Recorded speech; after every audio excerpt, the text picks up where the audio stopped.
sublimation machine ng transfer tondo na. Machine dito ay ginagamit ng 6 days a week na may total na 23 meters. Ito ang aming printer head, ang capping, head clean,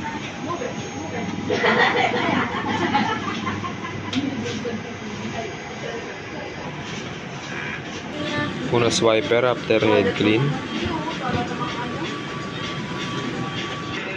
nozzle check,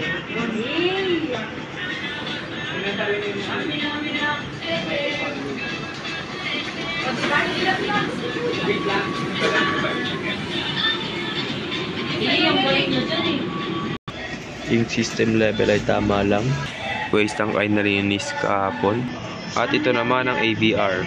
Ito ang stock namin ng CMYK, at ito naman ang fill.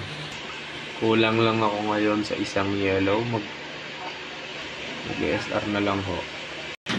Yung nagamit ko na sable roll, cyan, magenta, yellow, at black.